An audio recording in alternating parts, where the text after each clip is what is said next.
Hi everyone! Happy weekend everyone! Alam nyo guys, nakabili ako ng fish, yung maliliit. Ito masyadong maliliit, tamang-tama lang siya, ganyan. Bisugo! Tawag daw dito is bisugo, sabi nila eh. Ayan, linis ko siya. Tapos nilagay ko sa freezer. Ngayon, naalala ko wala akong ulam, kaya ito, ipiprito ko siya guys. Oh! Gusto kong pagprituhan yung kawali na yan kasi ano siya, flat na flat siya. Marami siyang makakaga guys, tignan nyo. Diba? Kasi yung ibang kawali dito, parang ano siya, parang medyo malubog yung sa gitna. Pero pag ito kasi yung gagamitin ko, ano siya guys, naka-flat talaga yung fish na ipiprito mo dyan. Diba?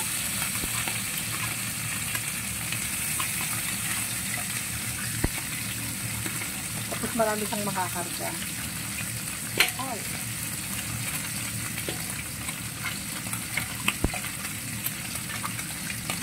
Galang.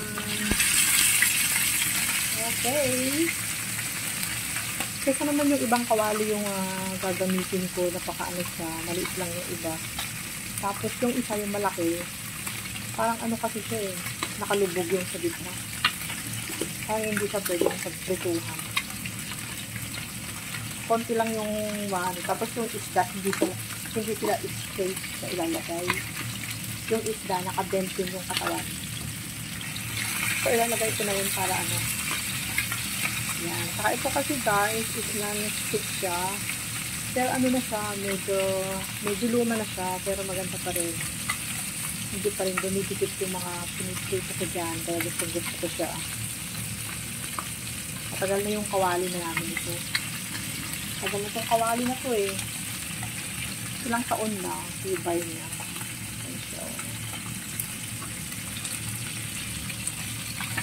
Matibay na kawali. Gusto ko siya. Kasi nga ano, marami siyang nakakarga. Saka naka-straight yung isda. Naka-straight yung isda na ipiprito guys. Hindi siya nag-bend kasi hindi siya ano, yung ibang kawali talaga dito eh. Ano siya. Nakalubog yung sa gitna. Palubog siya, hindi siya straight. Hindi talaga siya ano, pang prito yun, no? Yummy. Ang aking isda, my favorite fish. Lahat ng fish gusto ko, basta wag yung masyadong ano, maraming tinik. Yung bangus okay lang din naman, basta hiwa-hiwain mo lang yung buntot para makrispy yung mga fish na, diba? Ayan ang aking piniprito isda. Medyo ano siya, medyo i-crispy ko siya ng konti guys, para masarap. Para masarap na isaw-saw sa kamatis. Diba?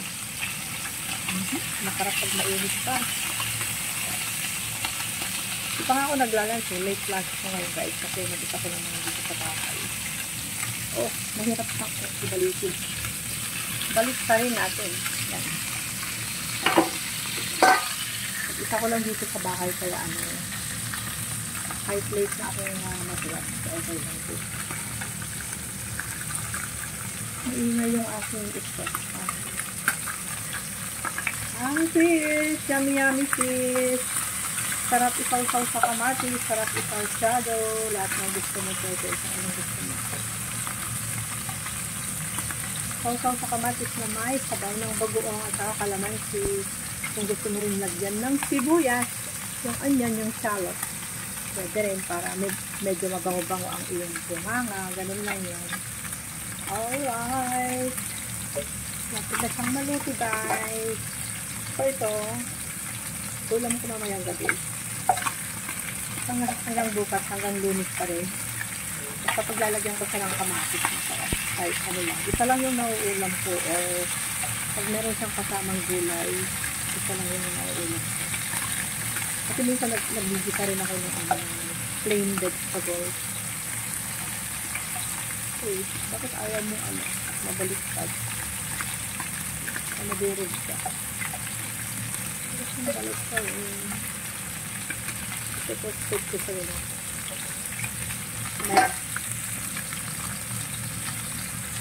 So guys, thank you so much for watching. Thank you sa mga sumusuporta sa ating channel. Thank you sa mga nagpupunta sa ating live. Maraming salamat. Maraming salamat po sa inyong lahat. Sa mga sumusuporta sa ating channel, sa mga sumisilip sa ating live. So, thank you. Thank you so much. God bless you all. And keep connected po. Keep connected to each other. Pero yung aking tip kumakampit sa kakapasok. Ganyan sa parang. Para makastig na kanyang time.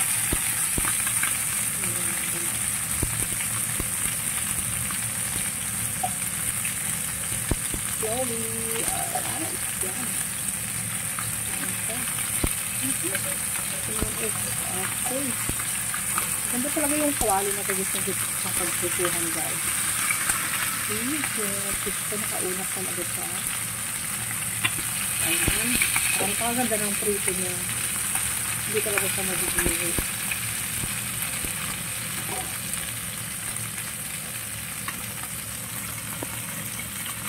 My frying fish. Kapit ng maluto. Ang aking pritong isda. Ang aking paboritong isda. Lahat ng isda gusto ko, guys. Hindi yung grabe ang sinis. So, tumasip-tasip na yung mga mantika. Yun yung mantika dyan sa dito. Okay, thank you. Bye. Happy weekend, everyone.